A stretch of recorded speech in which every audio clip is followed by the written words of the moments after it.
For decades, Europe built its economic miracle on a foundation that seemed unshakable at the time. Natural gas flowed through massive pipelines stretching from the frozen fields of Siberia all the way to the bustling cities of Germany, France, and beyond. This energy partnership between Europe and Russia began during the Cold War era, when politics and economics found an unusual common ground. European nations needed affordable energy to power their factories, heat their homes, and fuel their industrial revolution into the modern age. Russia possessed seemingly endless reserves of natural gas trapped beneath its vast territories. The deal appeared perfect on paper. European countries could access cheap energy that cost far less than alternatives, while Russia earned billions of dollars that strengthened its economy and gave it global influence. Germany became the heart of this relationship, with Russian gas accounting for more than half of its natural gas imports by the early 21st century. Italian families warmed their homes with Russian gas. French industries hummed along, powered by the same source. The convenience and affordability created a comfortable dependency that few questioned seriously. Political leaders assured their citizens that economic interdependence would prevent conflict because both sides needed each other too much to risk war. This belief became so deeply rooted that Europe reduced its own gas production, closed nuclear plants, and placed renewable energy development on a slower track than necessary. The infrastructure grew more elaborate with each passing year. Pipelines like Nord Stream ran directly along the Baltic Sea floor, bypassing other countries entirely to create a direct link between Russian suppliers and German consumers. The system worked smoothly for so long that it became invisible, just another part of daily life that people took for granted, like electricity from a wall socket. The warning signs. Nobody heeded.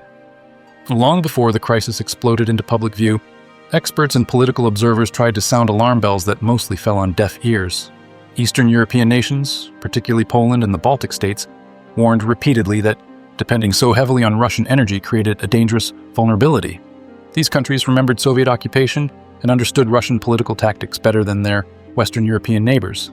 They pointed out that energy could become a weapon, that pipelines could be turned off like faucets whenever Moscow wanted political leverage.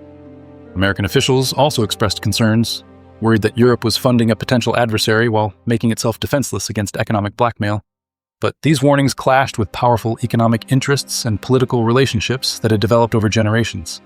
German industrialists saw cheap Russian gas as essential to their competitive advantage in global markets.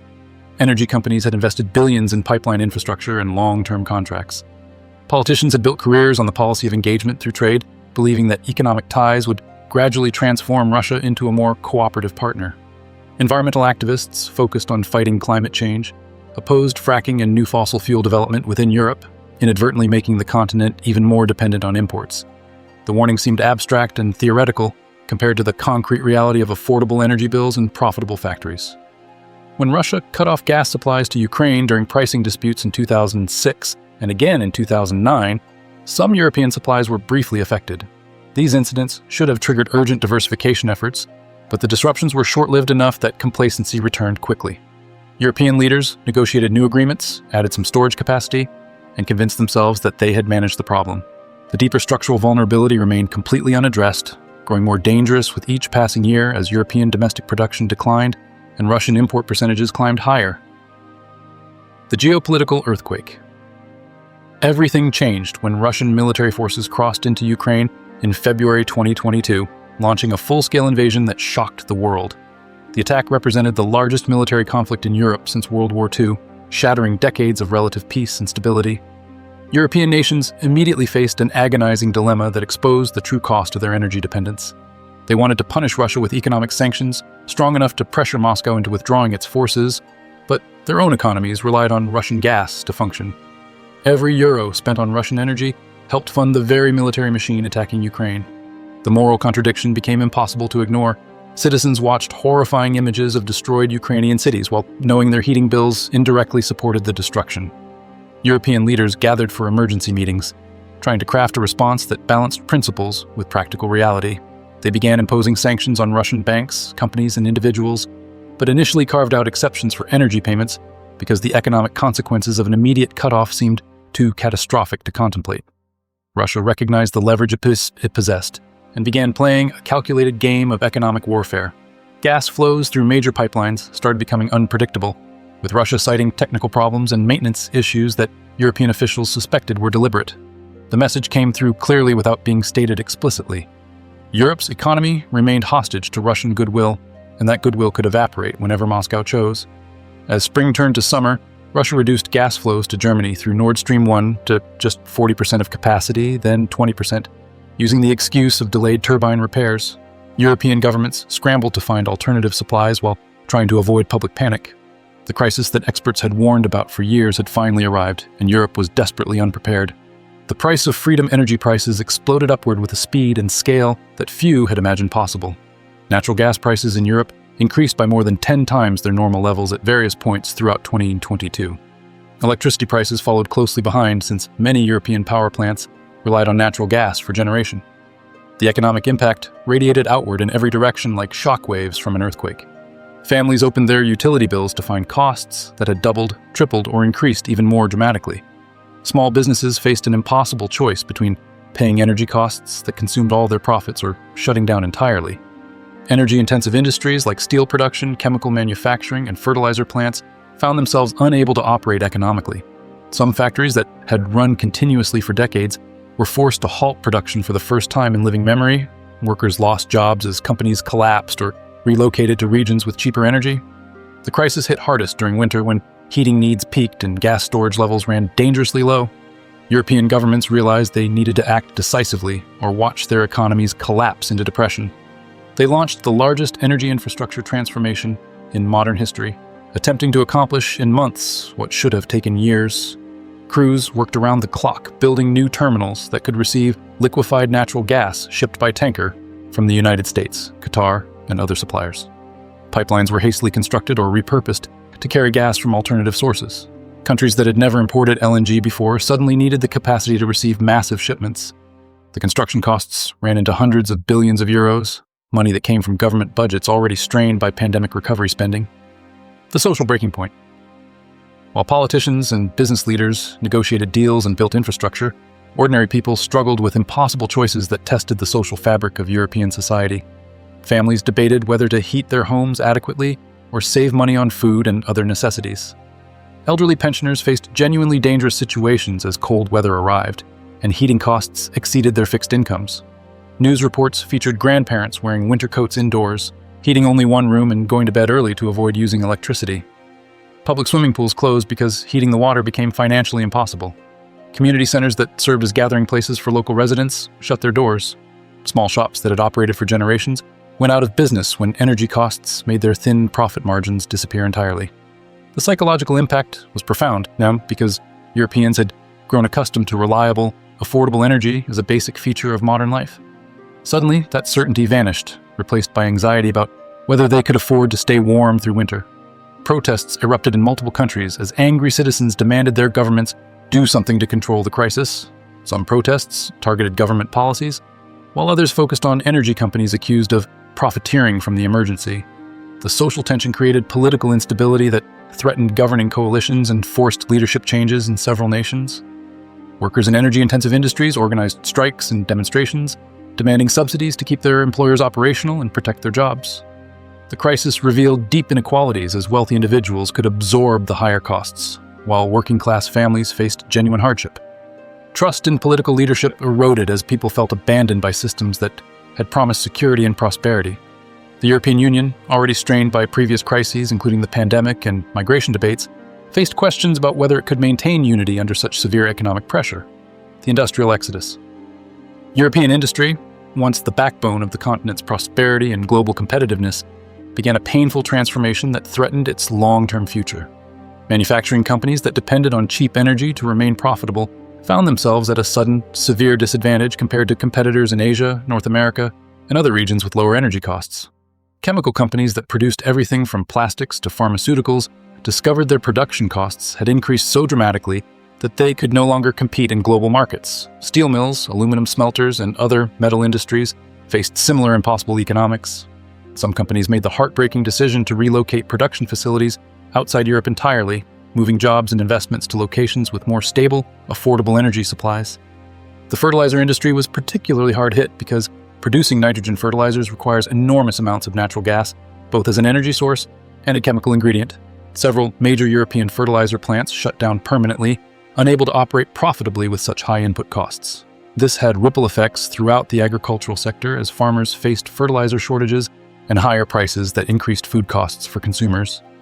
The industrial crisis represented more than just immediate economic damage. It threatened Europe's long-term economic model and position in the global economy. For generations, European manufacturers had competed based on high quality, skilled workers, and efficient production. They had already faced pressure from lower-wage competitors in developing countries. The energy crisis added another massive disadvantage that pushed some industries past the breaking point. Once factories closed and companies relocated, rebuilding that industrial capacity would take years or decades if it happened at all. The knowledge and expertise that made European industry excellent could scatter and disappear. Young people who might have pursued manufacturing careers would choose different paths. The crisis accelerated deindustrialization trends that economists had worried about for years, potentially turning Europe into a continent that consumed products made elsewhere rather than producing them itself. The scramble for alternatives. European nations threw themselves into a desperate search for any energy source that could replace Russian gas, leading to partnerships and policies that would have seemed impossible just months earlier. Countries that had championed environmental causes and pledged to eliminate fossil fuels suddenly reopened coal plants they had planned to close forever. Germany, which had positioned itself as a climate leader, fired up coal generators that had been mothballed and delayed plans to shut down its remaining nuclear reactors. The Netherlands increased production from the Groningen gas field, despite previous decisions to close it because of earthquake risks to local communities. Politicians justified these reversals as temporary emergency measures, though critics worried they would delay climate progress by years. The search for alternative gas supplies led Europe to compete globally for limited resources, driving up prices worldwide and creating tensions with other importing nations. Qatar, Australia, and the United States became crucial suppliers as Europe sought to replace Russian volumes. American LNG exports to Europe increased dramatically as new long-term contracts were signed at premium prices. European leaders traveled to distant capitals, negotiating deals that would have received little attention in normal times. They signed agreements with Algeria, Egypt, and Azerbaijan to increase pipeline gas flows. They discussed new pipeline projects that could bring gas from the Eastern Mediterranean or the Caspian region. Norway, already a significant gas supplier, increased production to maximum levels and became an even more valued partner. The Norwegian government earned windfall profits, while Norwegian gas workers became some of the most important people in Europe almost overnight. Renewable energy development accelerated as governments realized that energy independence required domestic production. Solar panel installations increased rapidly despite supply chain constraints. Wind farm approvals that had been delayed for years suddenly received fast-track treatment. Heat pump subsidies encouraged homeowners to switch from gas heating to electric systems powered by renewables. The economic recession. The combination of sky-high energy costs, supply chain disruptions, inflation, and uncertainty pushed Europe into an economic downturn that affected virtually every sector and every person. Gross domestic product contracted as business activity declined and consumer spending fell. Unemployment rose as companies cut jobs to survive the crisis. Inflation reached levels not seen in decades, with overall consumer prices increasing by 8, 9, or even 10% annually in many European countries. The energy crisis was not the only cause of inflation, but it was a major driver that affected everything else. High energy costs increased transportation expenses, which raised prices for all goods that needed to be moved. Manufacturing costs rose, leading companies to charge more for their products. Restaurants and service businesses faced higher operating costs that they passed along to customers. Central banks faced a terrible dilemma because the traditional tool for fighting inflation involved raising interest rates to slow economic activity, but economies already struggling with an energy shock risked falling into deeper recession if borrowing became more expensive. The European Central Bank and national governments tried to thread an impossible needle controlling inflation without triggering mass unemployment and business failures. Government spending increased dramatically as countries tried to cushion the blow to their citizens and industries. Energy subsidies helped families and businesses afford their utility bills. Unemployment benefits supported workers who lost jobs. Business loans and grants tried to keep companies alive through the crisis. These programs prevented even worse outcomes, but added hundreds of billions to government debts that had already swollen during the pandemic. Some countries with stronger fiscal positions could afford more generous support, creating tensions within the European Union as citizens in harder-hit nations watched their governments struggle to provide similar help. The economic pain was distributed very unevenly, with some industries and regions suffering far more than others, which added to social tensions and political conflicts. The geopolitical realignment. The energy crisis forced Europe to reconsider fundamental assumptions about its role in the world and its relationships with other powers. The dependency on Russian gas had represented a broader European approach to international relations that emphasized trade, diplomacy, and multilateral cooperation, while spending relatively little on military defense. European nations had enjoyed what some called a peace dividend after the Cold War ended, reducing military budgets and relying on the United States for security, while Russia was assumed to be gradually integrating into the global economic system. The invasion of Ukraine and the energy weapon Moscow deployed shattered that comfortable worldview and forced painful recognition that geopolitics still mattered more than Europeans had wanted to believe. Germany in particular faced a reckoning about its foreign policy assumptions. For years, German leaders had pursued closer economic ties with Russia despite warnings, confident that interdependence would prevent conflict. The policy lay in ruins, its assumptions proven disastrously wrong. The political and intellectual soul-searching was profound as Germans questioned how their leaders had misjudged the situation so badly. The crisis accelerated European moves toward greater strategic autonomy and reduced dependence on any single external supplier for critical needs. Defense spending increased as nations recognized they could not take security for granted. The European Union pushed for joint action on energy security, industrial policy, and foreign affairs with greater urgency than before. Relationships with the United States strengthened as American LNG became crucial to European energy security, and American military support proved vital to Ukrainian resistance. However, Europeans also worried about becoming too dependent on American supplies, trading one vulnerability for another. This drove interest in domestic renewable energy that could provide true energy independence. Relations with China became more complicated as Europeans recognized similar vulnerabilities in their economic relationship with Beijing, particularly around critical materials and manufactured goods. The long road to recovery. As 2023 progressed, Europe began emerging from the most acute phase of the crisis, but the damage had been done and the scars would remain visible for years. Gas storage facilities entered the next winter well-stocked after frantic efforts to fill them using alternative supplies. The immediate panic about freezing homes and shuttered factories eased. Energy prices declined from their catastrophic peaks, though they remained well above historical norms. Economies began growing again after quarters of contraction, though growth remained weak and fragile. Unemployment stabilized and started declining as businesses adjusted to the new reality. However, the recovery masked deeper changes and ongoing costs that would shape European prosperity for a generation. Industrial capacity lost during the crisis would not return quickly or easily. Companies that had relocated to other regions were unlikely to move back. The competitive advantages that European manufacturers had enjoyed were permanently diminished. The hundreds of billions spent on emergency measures and new infrastructure represented investments that could have funded other priorities like education, healthcare, or climate initiatives. Government debt levels increased by percentages of GDP that would take decades to pay down through higher taxes or reduce spending in other areas. Consumer confidence remained shaken as households remembered the fear and uncertainty of not knowing if they could afford to heat their homes. The psychological impact of economic insecurity would affect spending and saving behavior for years. Political consequences continued unfolding as voters held leaders accountable for the unpreparedness that made the crisis so damaging. Some governments fell, replaced by new coalitions, promising different approaches.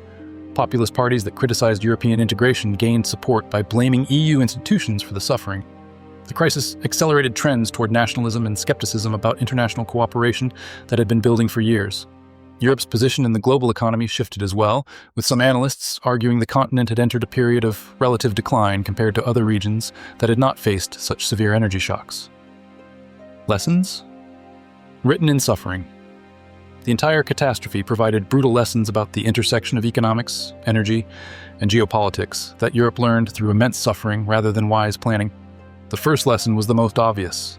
Energy security must be treated as a critical national security issue rather than simply an economic consideration about finding the cheapest supplier. The second lesson involved the dangers of single points of failure in critical infrastructure and supply chains. Concentrating imports from one source created a vulnerability that enemies could exploit and even friends could use for leverage. Diversification costs more in the short term, but provides insurance against catastrophic disruption. The third lesson concerned the difficulty of unwinding dependencies once they become deeply embedded in economic systems. Europe could not simply turn off Russian gas when war came because it had built its entire energy system around that supply. The fourth lesson was about the relationship between climate policy and energy security. Europe had pursued emissions reductions by shutting down nuclear plants and limiting domestic fossil fuel production without building sufficient renewable capacity to replace them, leaving it dependent on imports. A more balanced approach that maintained energy independence while transitioning to clean energy would have been wiser. The fifth lesson involved taking security warnings seriously, even when they come from sources with their own interests. Eastern European nations and American officials had warned about Russian energy dependence for years, but Western European leaders had dismissed these concerns as exaggerated or self-interested. The warnings proved accurate, and ignoring them proved catastrophically expensive. The sixth lesson was about the speed at which geopolitical assumptions can collapse and the importance of preparing for scenarios that seem unlikely. European leaders had convinced themselves that major war in Europe was impossible and that economic ties would prevent serious conflict. That comfortable assumption evaporated in a single night when Russian tanks crossed the border, and Europe paid an enormous price for its unpreparedness. The permanent transformation. Europe that emerged from the crisis was fundamentally different from the Europe that entered it, transformed in ways both obvious and subtle that would define its future for decades. The energy system had been completely restructured around diversified supplies, LNG imports, and accelerated renewable development. Billions of euros in new infrastructure now connected Europe to global gas markets in ways that provided greater security but also came with ongoing costs. The industrial economy had shrunk and shifted, with some sectors permanently diminished and others finding new competitive positions. The political landscape had changed as the crisis discredited leaders and parties associated with the failed policies while elevating new voices and approaches. Trust in institutions had eroded as citizens questioned how their governments could have allowed such a preventable disaster.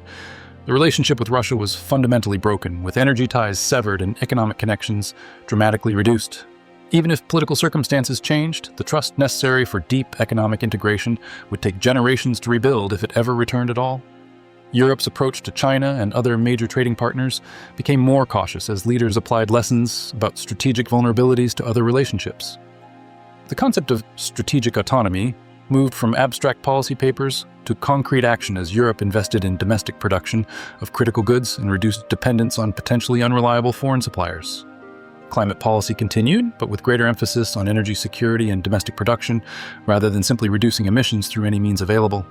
The crisis had demonstrated that energy policy involved trade-offs between multiple important goals, rather than singular focus on climate targets. European unity faced new tests, as the crisis had affected different nations very differently, and revealed tensions between richer and poorer members, northern and southern regions, eastern and western perspectives. The shared experience of vulnerability and hardship could potentially strengthen bonds or expose divisions too deep to bridge, with the outcome remaining uncertain years later. The price of complacency.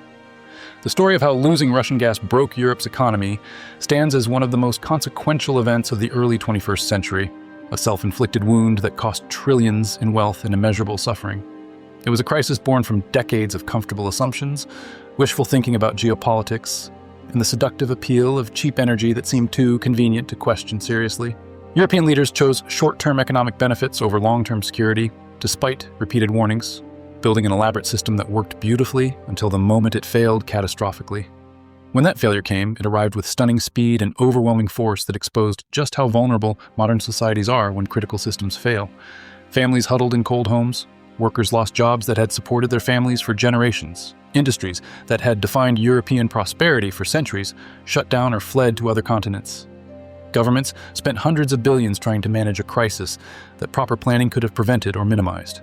The human cost in anxiety, hardship, and shattered security cannot be calculated in economic statistics alone. The crisis revealed uncomfortable truths about the interdependence of modern economies, the persistence of geopolitical conflict, and the dangers of allowing economic logic to override security considerations. It demonstrated that energy independence is not an optional luxury, but a fundamental requirement for national sovereignty and economic stability. It showed that diversification and resilience are worth paying for even when they seem unnecessary during calm times, because the cost of unpreparedness during crises dwarfs any savings achieved through efficiency. The lessons came at a terrible price, written in closed factories, impossible utility bills, and the quiet desperation of people who discovered that the prosperity they had taken for granted rested on foundations far more fragile than they had imagined. Whether Europe and the wider world will remember and apply these lessons when the immediate pain fades remains an open question that will shape the future of nations and the security of billions who depend on systems they rarely think about until they fail.